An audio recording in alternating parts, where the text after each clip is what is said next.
औज़ुबिल्लाहिमिनश्शैतानिर्रजीम बिस्मिल्लाहिर्रहमानिर्रहीम अस्सलाम वालेकुम। मैं सरफ़राज़ अहमद में आपकी खिदमत में हाज़िर हूँ। आज का हमारा लेक्चर है इम्यून सिस्टम। इम्यून सिस्टम क्या होता है, इसकी जो सिस्टम में जो ओपोनेंट्स होते हैं वो कौन से होते हैं और इसके फंक्शंस क्या होते हैं और इसमें डिसऑर्डर्स कौन से हो सकते हैं, इस हवाले से आज के हम इस लेक्चर में आपको बताएंगे। इसको गौर से सुनिएगा, मुकम्मल सुनिएगा ताकि आपको फ़ायदा हो सके और आप इम्यून सिस्टम के बारे में बेहतर तौर पर जान सके। तो आइए आज के लेक्चर का आगाज़ करते हैं।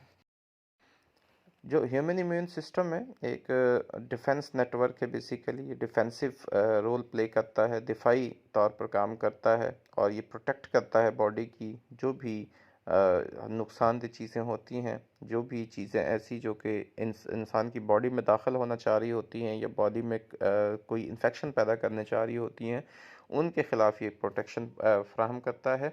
इसके अंदर बेसिकली जो कंपोनेंट्स होते हैं वो वाइट ब्लड सेल्स है, एंटीबॉडीज़ होती हैं और बहुत सारे ऑर्गन्स जो हैं इसमें अपना रोल प्ले करते हैं, जैसे कि स्प्लीन है, लिम्फ नोड्स होती हैं और ये कलेक्टिवली काम करता है और ये आइडेंटिफाई करता है पहले तो कौन से पैथोजेंस जो हैं वो बॉडी में दाखिल होना चाह रहे हैं, बॉडी में को नुकसान पहुंचाना चाह रहे हैं और उसके बाद उनको एलिमिनेट करता है उन पैथोजेंस को। उन पैथोजेंस में बैक्टीरिया भी हो सकता है, वायरसेस भी हो सकते हैं और फंजाइस यानी फंगस वगैरह, ये फंजाइस वगैरह हो सकती हैं। ये बेसिकली जैसे हम एंटीबायोटिक मेडिसिन यूज़ करते हैं, हमारी बॉडी के अंदर एक कुदरती निज़ाम होता है। एक अल्लाह ताला ने ख़ुद हमारी बॉडी में एक सिस्टम जो है वो डेवलप किया हुआ है जो कि उनके अगेंस्ट काम कर रहा होता है। और ये जो ह्यूमन इम्यून सिस्टम बेसिकली ये हाईली ऑर्गेनाइज्ड नेटवर्क होता है सेल्स का और आपस में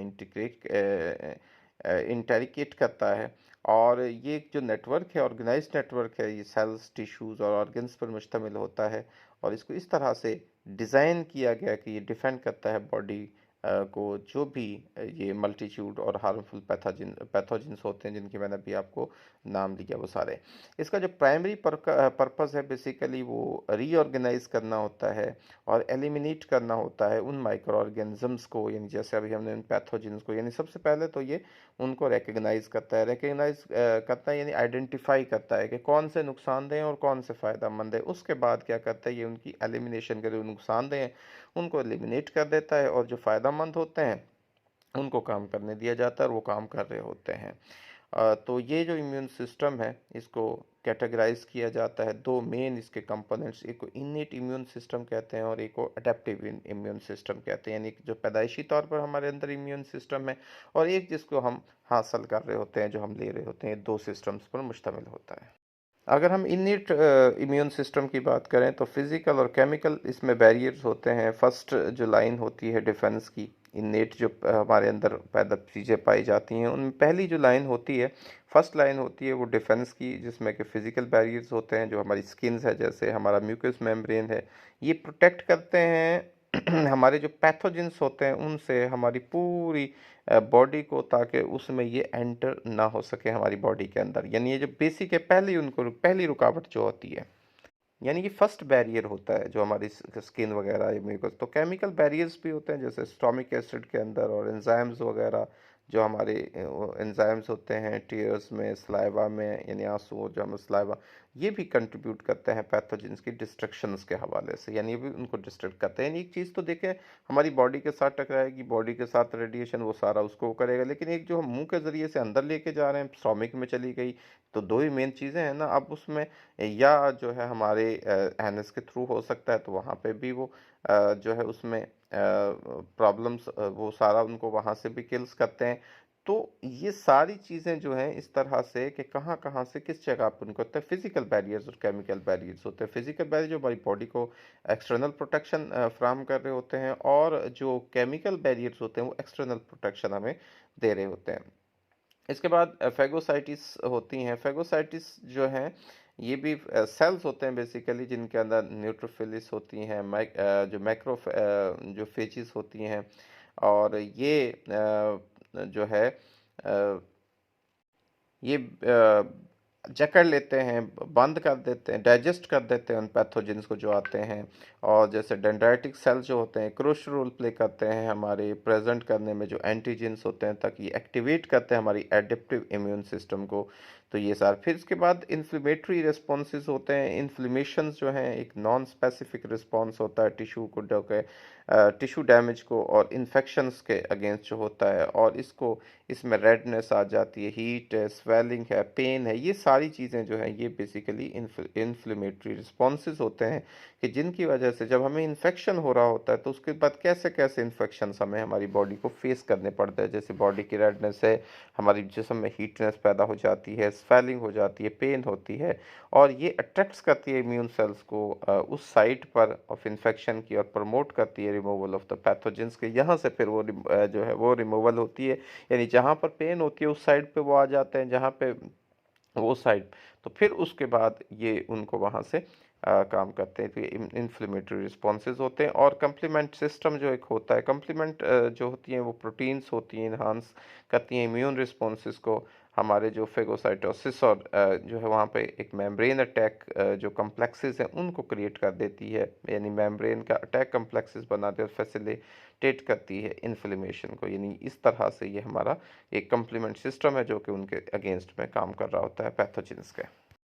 अगर हम अडेप्टिव इम्यून सिस्टम की बात करें तो इसमें लिम्फोसिट्स होती हैं, एंटीबॉडीज़ होती हैं, मेजर हिस्टोकम्पैटिबिलिटी कम्प्लेक्स जिसको एमएचसी भी बोला जाता है ये है, और इम्यून मेमोरी होती है। लिम्फोसिट्स जो होते हैं जिनको बी सेल्स जो होते हैं ये प्रोड्यूस करते हैं एंटीबॉडीज़, और ये रिकग्नाइज करती हैं, न्यूट्रलाइज करती हैं स्पेसिफिक एंटीजेंस को ऑन पैथोजेंस के ऊपर। और टी सेल जो होते हैं ये डिफरेंट रोल प्ले करते हैं। ये साइटोटॉक्सिक टी सेल्स चाहे डायरेक्टली किल करते हैं जो इन्फेक्टेड सेल्स होते हैं, और हेल्पर जो टी सेल्स होते हैं ये असिस्ट करते हैं बी सेल्स को, और इम्यून जो हमारे सेल्स होते हैं उनको। तो ये किस्म के यानी बी सेल्स और टी सेल्स ये दो किस्म के से होते हैं। टी सेल्स दो तरह के होते हैं, एक साइटोटॉक्सिक टी सेल्स होते हैं जो कि डायरेक्टली किल करते हैं, और एक हेल्पर टी सेल्स होते हैं जो असिस्ट करते हैं बी सेल्स की और दूसरे इम्यून सेल्स की।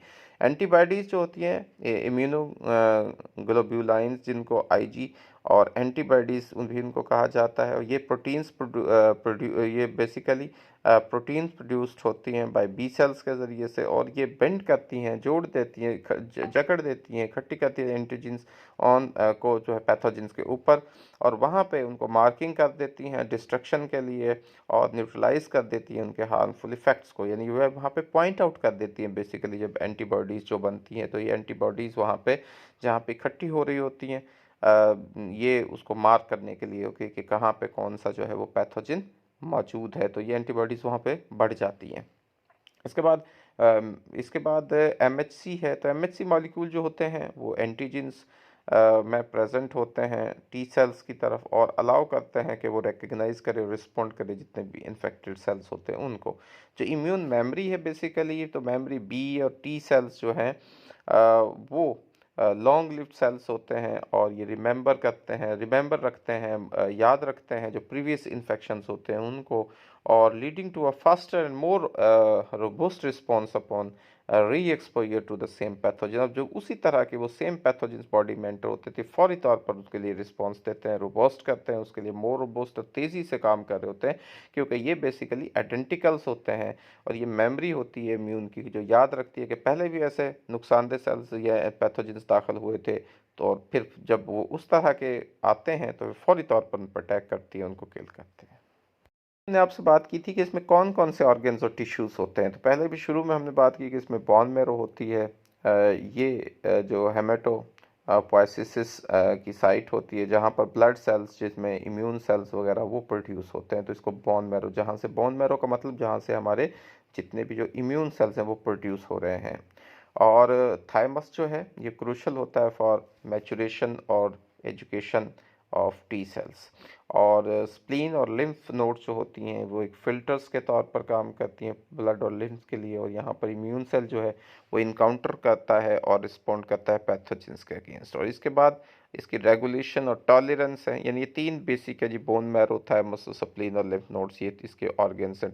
अब इसकी रेगुलेटरी जो हमारे टी सेल्स होते हैं जी ये हेल्प करते हैं मेंटेन करने में इम्यून सिस्टम बैलेंस को, और प्रिवेंट करते हैं ओवर एक्टिविटी को। और जो सेल्फ टॉलरेंस का मतलब है कि मैकेनिज्म जो होता है जो in place to prevent the immune system from attacking the body's own cell, जो बॉडी के अपने सेल्स होते हैं उनको अटैक करने से प्रिवेंट कर रहा होता है, इसको सेल्फ टॉलरेंस जो है वो बोला जाता है, यानी ये सेल्फ टॉलरेंस होती है। आपको थोड़ी सी और बताऊं कि जो थाइमस है बेसिकली ये ग्लैंड जो होता है ये हमारी जो ब्रेस्ट बोन होती है उसके पीछे पाया जाता है, जहाँ पर ब्लड जो वाइट ब्लड सेल्स होते हैं उनको हम लिम्फोसिट जो है वो मिच्योर, यानी लिम्फोसिट्स मिच्योर के तौर पर उनको जानते हैं।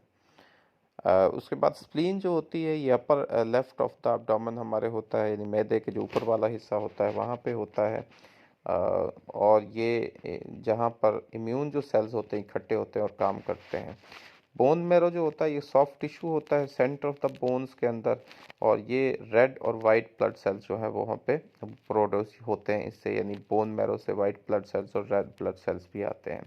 जो लिम्फ नोड्स होती हैं ये स्मॉल बीन शेप्ड ग्लैंड्स होते हैं, पूरी बॉडी में पाए जाते हैं, और स्पेशली ये नेक, अंडर आर्म्स, हमारे एब्डोमेन्स वगैरह उनमें पाए जाते हैं, और ये लिंक करते हैं जो है लिम्फेटिक वेसल्स के ज़रिए से। तो इम्यून सेल्स जो हैं वो लिम्फ नोड्स में इकट्ठे होते हैं, और वहाँ से ये रिएक्ट करते हैं एंटीजेंस के साथ जो वहाँ प्रेजेंट होते हैं, और इसके बाद ये जो है इसकी वजह से स्वेलिंग होती है, यानी जो स्वेलिंग बॉडी में वो लिम्फ नोड्स की वजह से होती है। इसके बाद टॉन्सल्स हैं, एडिनॉइड्स हैं, अपेंडिक्स हैं, तो ये गेटवे हैं बेसिकली पैथोजेंस के, जहाँ से वो एंटर होती हैं बॉडी में। टॉन्सल्स के ज़रिए से दाखिल होती हैं, एडिनॉइड्स के ज़रिए से दाखिल होती हैं, अपेंडिक्स के ज़रिए से जाती हैं। तो जो लिम्फॉइड टिश्यूज़ हैं वो भी वहाँ पर पाए जाते हैं इन्हीं जगहों पे। तो ये इसके बेसिकली जो मेन पार्ट्स होते हैं।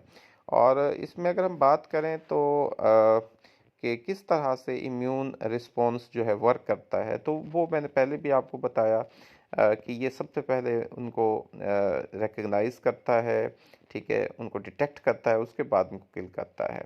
तो सेल डैमेज जो है वो प्रेजेंट होते हैं बहुत सारी वजह से। एक तो इन्फेक्शियस एजेंट्स होते हैं, बैक्टीरिया और वायरस, उनकी वजह से। टॉक्सिन्स होते हैं बाइट और स्टिंग की वजह से, बाइट वगैरह काटने। और उसके बाद जो है नॉन इन्फेक्शियस जो फिज़िकल डैमेजेस होते हैं, जैसे कि बर्न वगैरह, और एक जो जेनेटिक प्रॉब्लम है सेल्स की वो भी कैंसर के साथ होती है। तो ये वो हैं जहाँ जिनकी वजह से, जिन चीज़ों की वजह से जो है वो सेल डैमेज होते हैं। जो एंटीजेंस की हम बात करते हैं, कोई भी सब्सटेंस होता है जो स्पार्क कर सकता है कि इम्यून सिस्टम को, यानी उसको स्पार्क करता है इम्यून रिस्पॉन्स को। अब इसमें जो टाइप्स हैं वाइट ब्लड सेल की, वो फैगोसाइटिस है, ये मैंने पहले भी आपको बताया, लिम्फोसाइटिस है, और ये जो मेन टाइप्स होती हैं उनमें टी जो लिम्फोसिट्स पाई जाती हैं हमारे, बी लिम्फोसिट्स पाई जाती हैं, मैंने उनका फंक्शन आपको बताया हुआ है। अब हम बात करते हैं कि इसके जो प्रॉब्लम्स होती हैं इम्यून सिस्टम के अंदर, उसमें सबसे पहले जो है इम्यूनो डेफिशिएंसी होती है।